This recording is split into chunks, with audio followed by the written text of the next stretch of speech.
Plants requires a specific pH range of their healthy growth. ಇಷ್ಟು specific range ಇರುತ್ತೆ p H value. ಅದು ಜಾಸ್ತಿನೂ ಆಗಬಾರ್ದು, ತೀರಾ ಕಮ್ಮಿನೂ ಆಗ್ಬೋದು. ಎಷ್ಟಿದೆ ಅಂತ ನೋಡೋದಾಗಿದ್ರೆ, the optimal p H range of a soil suitable for plant growth should vary between 5.5 to 7.0. ಇದೆಲ್ಲ ಇಂಪಾರ್ಟೆಂಟು, ಇದನ್ನೆಲ್ಲ ನೋಡ್ಕೋಬೇಕು ನೀವು. 5.5 ಇಂದ 7.0 ಒಳಗಡೆ ಇರಬೇಕು ಯಾವುದು P H range of soil. The soil should neither be alkaline nor acidic in nature to support the growth of plants ಅಂತ ಹೇಳ್ತೀವಿ. ಜಾಸ್ತಿನೂ ಆಗಬಾರ್ದು, ಕಮ್ಮಿನೂ ಆಗಬಾರ್ದು, ಜಾಸ್ತಿ ಅಸಿಡಿಕ್ಕೂ ಆಗಬಾರ್ದು, ಜಾಸ್ತಿ ಆಲ್ಕಲೈನೂ ಆಗಬಾರ್ದು. ಈ ಲೆವೆಲ್ಲೇ ಮೇಂಟೈನ್ ಮಾಡ್ಕೊತಾ ಹೋಗಬೇಕು. Change in P H of the soil affect the availability of nutrient for growth of plants. ಜಾಸ್ತಿ ಆಲ್ಕಲೈನೂ ಆದರೂ, ಜಾಸ್ತಿ ಅಸಿಡಿಕ್ಕೂ ಆದರೂ ಪ್ಲಾಂಟ್ಸ್ ಗ್ರೋ ಆಗೋಕ್ಕೆ ಸಾಧ್ಯ ಇಲ್ಲ. ಪಿ ಹೆಚ್ ಲೆವೆಲ್ಲು ವೇರಿ ಆಗಿರುತ್ತೆ ಅಂತ ಹೇಳ್ಬೋದು. Next, what is the p H in our digestive system? ನಮ್ಮ ಡೈಜೆಸ್ಟಿವ್ ಸಿಸ್ಟಮ್ ಅಲ್ಲಿ HCl ಇರುತ್ತೆ ಅಂತ ನೋಡ್ಬೋದು. ಇಲ್ಲಿ ನೋಡಿ, our stomach produce HCl, hydrochloric acid, which helps in digestion of food without harming the stomach. HCl ಇರುತ್ತೆ, ಅದು ನಿಜ, ಆದರೆ ನಮ್ಮ ಸ್ಟೊಮಕ್ಗೆ ಯಾವುದೇ ಕಾರಣ ಹಾನಿ ಮಾಡಕ್ಕೆ ಸಾಧ್ಯ ಇಲ್ಲ. During indigestion stomach produces too much acid which cause pain and irritation. ಈಗ ಜಾಸ್ತಿ ಗ್ಯಾಸ್ಟ್ರಿಕ್ ಆಗೋಯ್ತು, ಜಾಸ್ತಿ ನೀವೇನು ಚಿಲ್ಲೀಸ್ ಏನಾದ್ರು ತಿಂದಿರ್ತೀರ, ಆ ಥರ ಏನಾದರೂ ಇದ್ರೆ ಡೈಜೆಷನ್ ಸ್ಲೋ ಆಗುತ್ತೆ, ಆಮೇಲೆ ಪೇಯ್ನ್ ಆಗುತ್ತೆ, ಉರಿ ಉರಿ ಅನಿಸುತ್ತೆ ಹೊಟ್ಟೆಲೆಲ್ಲ, ಆ ರೀತಿ ಆಗುತ್ತೆ. ಸೊ ಆ ರೀತಿ ಆದಾಗ ಏನು ಮಾಡ್ಬೇಕು ನಾವು? To get rid of pain, ಆ ಪೇಯ್ನ ಕಮ್ಮಿ ಮಾಡಲಿಕ್ಕೆ people use bases and antacid ಅಂತ ಯೂಸ್ ಮಾಡ್ತೀವಿ. ಏನು ಯೂಸ್ ಮಾಡ್ತೀರಾ? ನಿಮ್ಮ ಮನೇಲೇ ಇರ್ತಕ್ಕಂಥದ್ದು ಏನೋ ನೀರಲ್ಲಿ ಹಾಕಿ ಕುಡಿತಕ್ಕಂಥದ್ದು, ಇಲ್ಲ ಲೆಮನ್ ವಾಟರ್ ಮಾಡಿ ಕುಡಿತಕ್ಕಂಥದ್ದು, ಇದೆಲ್ಲ antacids. To neutralise the excess acid, ಜಾಸ್ತಿ ಆ್ಯಸಿಡಿಕ್ ಆಗಿರುತ್ತಲ್ಲ ಅದನ್ನು ನ್ಯೂಟ್ರಲೈಸ್ ಮಾಡೋಕ್ಕೆ, ಕಮ್ಮಿ ಮಾಡಲಿಕ್ಕೆ ಏನು ಯೂಸ್ ಮಾಡ್ತೀವಿ? Magnesium hydroxide, milk of magnesia is used. Next ನೋಡೋದಾಗಿದ್ರೆ ಇಲ್ಲಿ ನೋಡಿ, so is p H change responsible for the tooth decay? ಇದೇನಾದ್ರು ರೆಸ್ಪಾನ್ಸಿಬಲ್ ಆಗುತ್ತಾ? ಪಿ ಹೆಚ್ ಟೂತ್ ಡಿಕೆಗೆ ಕೆಡುತ್ತಲ್ಲ ಹಲ್ಲು, ಏನಾದ್ರು ರೆಸ್ಪಾನ್ಸಿಬಲ್ ಆಗುತ್ತಾ ಅಂತಂದ್ರೆ, tooth decay starts with the p H of mouth is lower than 5.5.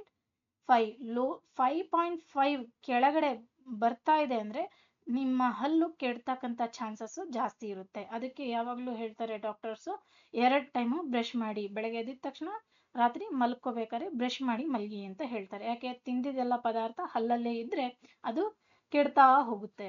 So tooth enamel is made up of calcium hydroxyapatite ಅಂತ ಹೇಳ್ತೀವಿ. ಟೂತ್ ಎನೆಮಲ್ ಯಾವ್ದ್ರಿಂದ ಮಾಡಲ್ಪಟ್ಟಿದೆ? Calcium hydroxyapatite. ಸೊ ಏನಿದು? Crystalline form of calcium phosphate ಅಂತ ಹೇಳ್ಬೋದು. ಇದು crystalline ಅಂದ್ರೆ ಏನಿಲ್ಲ, ಇದು ಕಲ್ಲುಪ್ಪು ನೋಡಿರ್ತೀರಲ್ಲ, ಅದನ್ನೇ ನಾವು ಕ್ರಿಸ್ಟಲೈನ್ ಅಂತ, ಚುಚ್ತಾ ಇರುತ್ತಲ್ಲ ಸ್ವಲ್ಪ ಸ್ವಲ್ಪ ಮುಟ್ಟಿದ್ರೆ, ಅದನ್ನ ಕ್ರಿಸ್ಟಲೈನ್ ಅಂತ ಹೇಳ್ತೀವಿ. So it is the hardest substance in the body ಅಂತ ಹೇಳ್ತೀವಿ. So it is corroded when the p H in the mouth is below 5.5. Below 5.5 ಹೋಗಲೇಬಾರದು. ಪಿ ಹೆಚ್ ಹೋಯ್ತು ಅಂದ್ರೆ ಹಲ್ಲೆಲ್ಲ ಕೆಡ್ತಾ ಹೋಗುತ್ತೆ. So bacteria present in the mouth produce acids by degradation of sugar and food particles remain in the mouth after eating. So main ಕಾರಣ ಟೂತಿಗೆ ಅಂದರೆ ಸಕ್ಕರೆ ಎಷ್ಟು ಜಾಸ್ತಿ ನಾವು ಯೂಸ್ ಮಾಡ್ತೀವೋ, ಅದು ಈಗ ನಾವು ಯಾವಾಗ ಸಕ್ಕರೆ ತಿಂದು ಬೇಗ ಮುಕ್ಳಿಕೆ ಮಾಡಿ ನೀರು ಆಚೆ ಹಾಕಿದ್ರೆ ಸರಿ, ಇಲ್ಲಾಂದರೆ ಅದು ಟೂತ್ನ ಡಿಕೆ ಮಾಡ್ತಾ ಹೋಗುತ್ತೆ. ಅದಕ್ಕೆ ಯಾವಾಗಲೂ ಬ್ರಷ್ ಮಾಡಬೇಕು, ಅಂದರೆ 2 ಟೈಮ್ ಬ್ರಷ್ ಮಾಡಬೇಕು ಅಂತ ಹೇಳ್ತಾರೆ doctors. So the best way to prevent this is to clean the mouth using basic toothpaste. Basic ಟೂತ್ಪೇಸ್ಟಿಂದ ನಾವು ಮೌತ್ನ ಕ್ಲೀನ್ ಮಾಡ್ಬೋದು ಅಂತ ಹೇಳ್ತಾರೆ. ಯೂಶಲಿ ಈಗ ನೋಡಿ, ಹಳೆ ಕಾಲದಲ್ಲಿ ಎಷ್ಟೇ ವಯಸ್ಸಾದರೂ ಹಲ್ಲೆಲ್ಲ ಬೀಳ್ತಾ ಇರಲಿಲ್ಲ, ಕೆಳಗೆ ಕೆಡ್ತಾ ಇರಲಿಲ್ಲ. ಯಾಕೆ? ದೇ ಯೂಸ್ ದಟ್ ನೀಮ್ ಸ್ಟಿಕ್ನ ಯೂಸ್ ಮಾಡ್ತಾ ಇದ್ರು. ಅದನ್ನು ನಾವೀಗ ಯಾವುದ್ಯಾವುದೋ ಟೂತ್ಪೇಸ್ಟ್ ನೋಡ್ತೀವಿ, ಅದರಲ್ಲಿ ಕೆಟ್ಟ ಕೆಮಿಕಲ್ಸ್ ಇರುತ್ತೆ, ಅದು ಯೂಸ್ಫುಲ್ ಇಲ್ಲ, ಅದರಿಂದ ಕ್ಯಾನ್ಸರ್ ಬರುವಂಥ ಚಾನ್ಸಸ್ ಇರುತ್ತೆ. ಸೊ ನನ್ನ ಪ್ರಕಾರ ನೀಮ್ ಸ್ಟಿಕ್ಕೆ best when we compare to toothpaste ಅಂತ ಹೇಳ್ಬೋದು. Next, self defence by animals and plants through chemical warfare ಅಂತ ಹೇಳ್ಬೋದು. ಇಲ್ಲಿ self defence of animals and plants. ಈಗ ನಾವು ಸೆಲ್ಫ್ ಡಿಫೆನ್ಸ್ ಏನ್ ಮಾಡ್ತೀವಿ ಹ್ಯೂಮನ್ಸ್, ನಮ್ಗೆ ಯಾರು ಏನಾರು ಹಾನಿ ಮಾಡ್ತಾರೆ ಅಂದ್ರೆ ನಾವು ಬೈದ್ಬಿಟ್ಟು ಕಳಿಸ್ಬಿಡ್ತೀವಿ, ಇಲ್ಲ ಕೆಲವರು ಹೊಡೆದು ಬಿಡ್ತಾರೆ. ಆದ್ರೆ ಇದು ಪ್ಲಾಂಟ್ಸ್, ಅನಿಮಲ್ಸ್ ಇವ್ರು ಮಾತಾಡಲ್ವಲ್ಲ, ಇವ್ರು ಹೇಗೆ ಡಿಫೆನ್ಸ್ ಮಾಡ್ತಾರೆ ಅಂತ ಅಂದ್ರೆ, bee stings leaves as an acids with cause pain and irritation. Bee ಕಚ್ಚುತ್ತೆ ಅಲ್ವಾ, ನೋಡಿದ್ದೀರಾ? ಬಿ ಕಚ್ಚಿದಾಗ, ಈಗ ಏನು ಹನಿ ಬಿ ಏನಾರ ಕಚ್ಚಿದಾಗ ಚೆನ್ನಾಗಿರುತ್ತಾ, ಇಲ್ಲಿ ಇರಿಟೇಷನ್ ಆಗಿ ಊದ್ತಾ ಹೋಗುತ್ತೆ. ಸೊ ಅದ್ರದ್ದು ಸೆಲ್ಫ್ ಡಿಫೆನ್ಸ್ ಅಂತ ಹೇಳ್ಬೋದು ನಾವು. Use of mild base like baking soda on the stung area May give relief. ನೋಡಿ, ಯಾವಾಗ ಅದು ಕಚ್ಚುತ್ತೋ, ಇರುವೆ ಎಲ್ಲ ಕಚ್ಚುತ್ತಲ್ವ, ಅವು ಹೇಗೆ ಉರಿ ಕೆರ್ತಾ ಎಲ್ಲ ಶುರು ಆಗುತ್ತೆ. ಅದು ಯಾವಾಗ ಕಚ್ಚುತ್ತೋ ಅವಾಗ ಏನು ನ್ಯೂಟ್ರಲೈಸ್ ಆಗಿರ್ತಲ್ಲ, ಬೇಕಿಂಗ್ ಸೋಡಾ ಇಂಥವೆಲ್ಲ ಯೂಸ್ ಮಾಡಿದ್ರೆ ಅದು ನಮಗೆ ರಿಲೀಫ್ ಸಿಗುತ್ತೆ ಅಂತ ಹೇಳ್ತಾರೆ.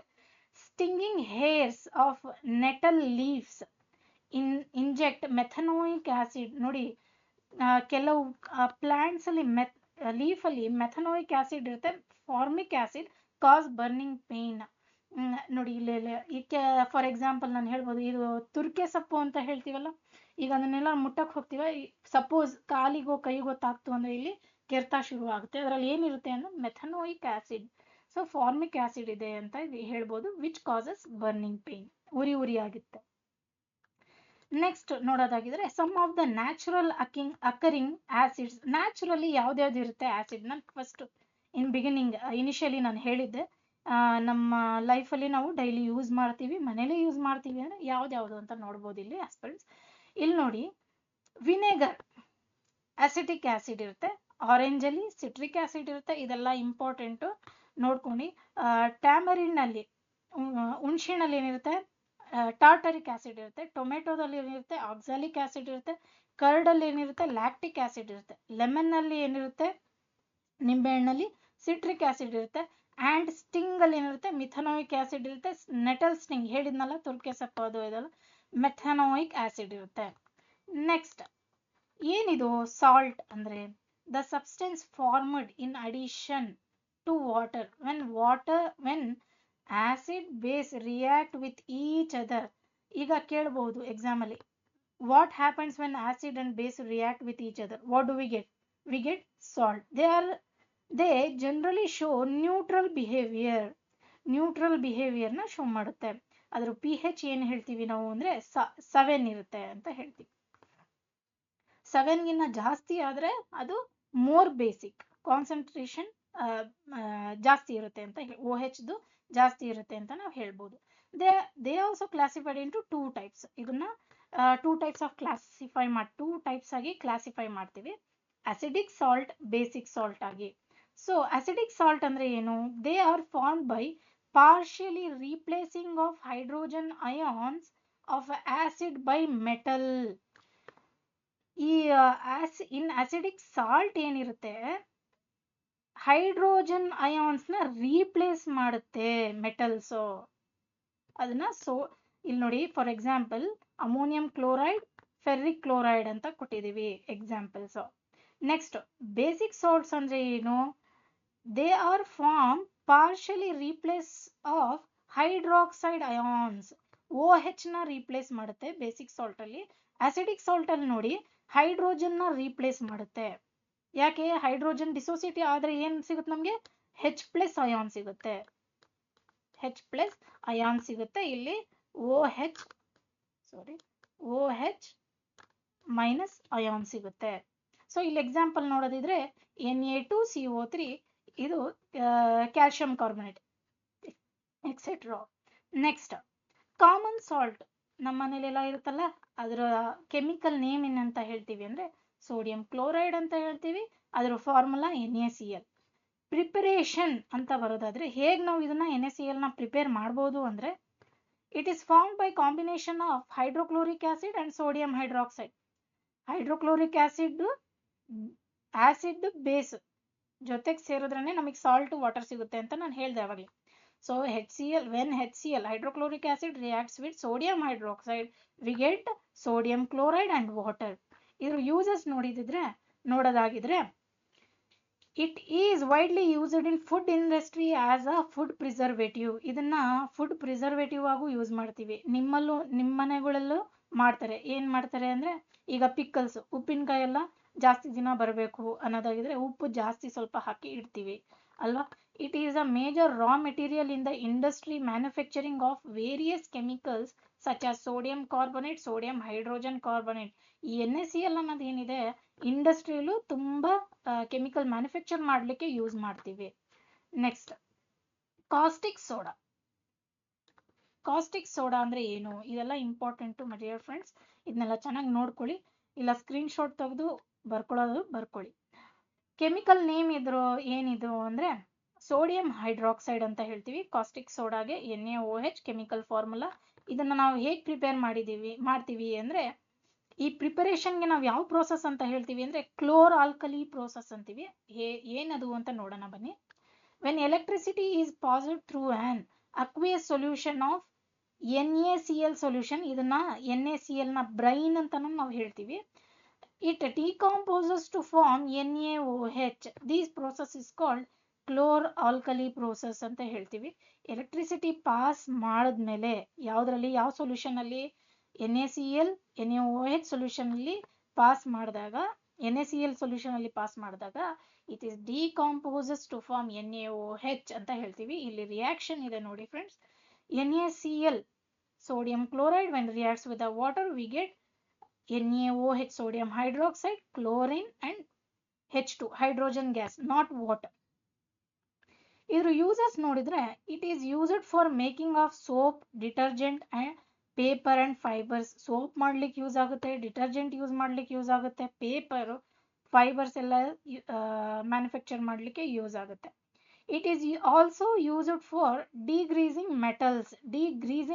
ಗ್ರೀಸ್ ಮಾಡ್ಲಿಕ್ಕೆ ಮೆಟಲ್ಸ್ ಡಿಗ್ರೀಸಿಂಗ್ ಮಾಡ್ಲಿಕ್ಕೆ ಯೂಸ್ ಆಗುತ್ತೆ. Next, bleaching powder. ಏನಿದು ಬ್ಲೀಚಿಂಗ್ ಪೌಡರ್? ಎಲ್ಲರ ಮನೇಲೂ ಇರುತ್ತೆ.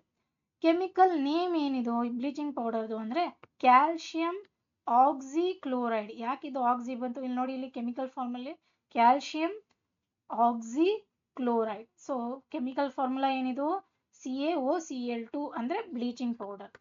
ಪ್ರಿಪರೇಷನ್ ಯಾವ ರೀತಿ ಪ್ರಿಪೇರ್ ಮಾಡ್ತೀವಿ? It is formed by the action of chlorine on calcium hydroxide. When calcium hydroxide is treated with chlorine, we got bleaching powder.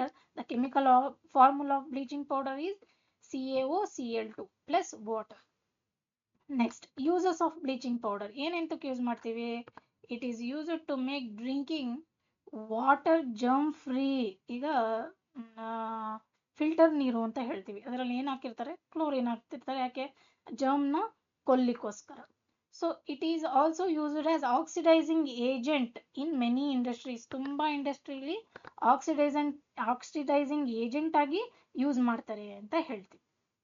Next ನೋಡಿದ್ರೆ baking soda. ಎಲ್ಲರ ಮನೇಲೂ ಸಿಗ್ತಕ್ಕಂಥದ್ದು ಬೇಕಿಂಗ್ ಸೋಡಾ. ಎಲ್ಲ ಯೂಸ್ ಮಾಡ್ತೀವಿ, ಬೇಕರೀಸ್ ಅಲ್ಲೂ ಯೂಸ್ ಮಾಡ್ತಾರೆ, ಮನೇಲಿ ಇಡ್ಲಿಗೆ ದೋಸೆಗೆ ಎಲ್ಲ ಯೂಸ್ ಮಾಡ್ತೀವಲ್ಲ, this is baking soda. So chemical name ಏನು ಬೇಕಿಂಗ್ ಸೋಡಾದು ಅಂದ್ರೆ sodium hydrogen carbonate. Chemical formula sodium hydrogen carbonate, NaHCO3. Preparation ಯಾವ ರೀತಿ ಪ್ರಿಪೇರ್ ಮಾಡ್ಬೋದು ಬೇಕಿಂಗ್ ಸೋಡಾನ ಅಂದ್ರೆ, it is formed when NaCl reacts with water, ammonia, carbon dioxide. ನೋಡಿ ಇಲ್ಲಿ NaCl when react with the water, ammonia and carbon dioxide, we get sodium hydrogen carbonate plus ammonium chloride. ಆಮೇಲೆ ಇದರ uses ನೋಡೋದಿದ್ರೆ, the baking soda is used in the kitchen for making crispy pakodas. Bonda bajji ಎಲ್ಲ ಮಾಡ್ತಿರಲ್ಲ, ಅದಕ್ಕೂ use ಮಾಡ್ತೀವಿ. ಆಮೇಲೆ idli ದೋಸೆಗೆಲ್ಲ use ಮಾಡ್ತೀವಲ್ಲ. ಯಾಕೆ ಯೂಸ್ ಮಾಡ್ತೀವಿ ಅಂದ್ರೆ ಅದು ಸ್ಪಾಂಜಿ ಆಗಿ ಇರುತ್ತೆ ಆಗುತ್ತೆ ಅಂತ. So it is also used in soda acid fire extinguisher. ನೋಡಿ ಬೇಕಿಂಗ್ ಸೋಡಾದ ಫೈರ್ ಎಕ್ಸ್ಟಿಂಗ್ವಿಷರ್ ಅಲ್ಲೂ ಯೂಸ್ ಮಾಡ್ತೀವಿ. ಯಾವ ರೀತಿ ಅಂದ್ರೆ soda acid fire. Next, washing soda. ಏನಿದು ವಾಷಿಂಗ್ ಸೋಡಾ? ಇರುತ್ತಾ ಮನೇಲಿ? ಖಂಡಿತ ಇರುತ್ತೆ, ಇರಲೇಬೇಕು. ಯಾಕೆ? ಬಟ್ಟೆಗಳನ್ನೆಲ್ಲ ಕ್ಲೀನ್ ಮಾಡ್ಲಿಕ್ಕೆ. Chemical name of washing soda is sodium carbonate decahydrate. Sodium carbonate decahydrate ಅಂತ ಹೇಳ್ತೀವಿ. Chemical name of washing soda ಅಂತಾನೂ ಕೇಳಬಹುದು. Sodium carbonate decahydrate. Chemical formula ಏನು? Na2CO3 10H2O dot 10H2O. ಯಾಕೆ 10? ಡೆಕಾ ಅಂತ ಇದೆಯಲ್ಲ, so 10. Preparation. How do we prepare this washing soda? So we can see here. It is formed when 10 water molecules are added to sodium carbonate. 10 water molecules added to sodium carbonate. What do we get? We get sodium carbonate decahydrate. Decahydrate. So uses ಏನಿದು washing soda? It is used for removing permanent hardness of water. Permanent hardness ಯಾವುದರಿಂದ ಬರುತ್ತೆ? ತುಂಬಾ chemicals ಜಾಸ್ತಿ, magnesium, potassium ಇವೆಲ್ಲ ಜಾಸ್ತಿ ಇರುತ್ತಲ್ಲ, ಅದನ್ನ remove ಮಾಡಲಿಕ್ಕೆ ನಾವು ವಾಷಿಂಗ್ ಸೋಡಾನ ಯೂಸ್ ಮಾಡ್ತೀವಿ. ಜಾಸ್ತಿ ಹಾರ್ಡ್ನೆಸ್ ಇತ್ತು ಅನ್ನೋದಿದ್ರೆ ನಮಗೆ ಅದು ಚೆನ್ನಾಗಿ ವಾಶ್ ಮಾಡೋಕ್ಕಾಗಲ್ಲ, ಅಂದರೆ ಕ್ಲೀನ್ ಆಗಲ್ಲ ಬಟ್ಟೆಗಳು. ಆಮೇಲೆ ಬಬಲ್ಸು ಜಾಸ್ತಿ ಬರಲ್ಲ. So it can be used as a cleaning agent for domestic purpose. Cleaning agent ಆಗು ನಾವು ಯೂಸ್ ಮಾಡ್ತೀವಿ. Next, plaster of Paris. Plaster of Paris ಅಂದ್ರೆ ಏನು? ಎಲ್ಲಿ ಯೂಸ್ ಮಾಡ್ತೀವಿ ನೋಡಿ. Chemical name of plaster of Paris is calcium sulphate hemihydrate. Calcium sulphate hemihydrate ಇದನ್ನು ಕೇಳ್ತಾರೆ, ತುಂಬಾ ಸಲ ಕೇಳಿದ್ದಾರೆ. ಕೆಮಿಕಲ್ ಫಾರ್ಮುಲಾ ಏನಿದು plaster of Paris? CaSO4 half H2. Preparation. How do we prepare this plaster of Paris incense? We can see here. It is formed when gypsum is heated. When gypsum is heated at 373 Kelvin, that is up to 100 degrees Celsius, to lose water. Gypsum ಅಲ್ಲಿ water ತೆಗೆದ್ವಿ ಅಂತ ತಿಳ್ಕೊಂಡ್ರೆ ನಮಗೆ plaster of Paris ಸಿಗುತ್ತೆ. ಆಯ್ತಾ? So uses ಏನಿದು ಅಂತ ಅಂದ್ರೆ ಏನ್ ಯೂಸ್ ಆಗುತ್ತೆ ಇದು ಪ್ಲಾಸ್ಟರ್ ಆಫ್ ಪ್ಯಾರಿಸ್ ಇಂದ ಅಂದ್ರೆ, it is used by doctors to support the fracture bone. ಈಗ ಹಿಂಗೆಲ್ಲ ಇಟ್ಕೊಂಡಿರ್ತಾರಲ್ವಾ ಕೈ, ಇಲ್ಲೆಲ್ಲ ಪ್ಲಾಸ್ಟರ್ ಹಾಕಿ ಯಾರು ಫ್ರಾಕ್ಚರ್ ಮಾಡ್ಕೊಂಡಿರ್ತಾರೆ, ಈಗ ಸ್ಪೋರ್ಟ್ಸ್ ಪ್ಲೇಯರ್ಸ್ ಬಹುಶಃ ಕೈ ಕಾಲೆಲ್ಲ ಫ್ರಾಕ್ಚರ್ ಮಾಡ್ಕೊಳ್ಳೋದು ಅದು ಕಾಮನ್. ಇಲ್ಲ ಕೆಲಸ ಮಾಡೋರು ಪಾಪ ಅವರು ಕೈ ಕಾಲು ಫ್ರಾಕ್ಚರ್ ಇಲ್ಲ ಉಳ್ಕಿರೋದು, ಅದಕ್ಕೆಲ್ಲ ನಾವೇನ್ ಮಾಡ್ತೀವಿ, ಈ ಪ್ಲಾಸ್ಟರ್ ಆಫ್ ಪ್ಯಾರಿಸ್ ನ ಯೂಸ್ ಮಾಡ್ತೀವಿ. ಅದು ಇದಕ್ಕೆ ನೀರು ಹಾಕಿದ ತಕ್ಷಣ ಇದು ಗಟ್ಟಿ ಆಗ್ತಾ ಹೋಗುತ್ತೆ, plaster of Paris. So it is used for making toys. ಇದರಲ್ಲಿ ಟಾಯ್ಸು ಮಾಡ್ತಾರಂತೆ. ಆಮೇಲೆ materials for decoration and for making surface smooth. ಈಗ ಪ್ಲಾಸ್ಟರ್ ಆಫ್ ಪ್ಯಾರಿಸ್ ಹಾಕಿ ಸಾಫ್ಟ್ ಮಾಡ್ತಾ ಇರ್ತಾರಲ್ವ ಮನೆ ಕಟ್ಬೇಕಾದ್ರೆ, ನೀವು ನೋಡಿರ್ತೀರಾ ಅಂತ ತಿಳ್ಕೊಂತೀನಿ. ಆಮೇಲೆ ಡೆಕೋರೇಷನ್ ಮೇಲ್ಗಡೆ ಈಗ ಫ್ಯಾನ್ ನಾವು ಅಡ್ಜಸ್ಟ್ ಮಾಡ್ತೀವಿ ಅಂದ್ರೆ ಅದ್ರ ಮಧ್ಯದಲ್ಲಿ ಕಲರ್ ಆಗಿರುತ್ತಲ್ಲ, ಎಕ್ಸ್ಟ್ರಾ ಅಟ್ಯಾಚ್ ಮಾಡಿರ್ತೀವಲ್ಲ, ಅದು ಪ್ಲಾಸ್ಟರ್ ಆಫ್ ಪ್ಯಾರಿಸ್ ಇಂದ ಮಾಡಿರ್ತಾರೆ. I hope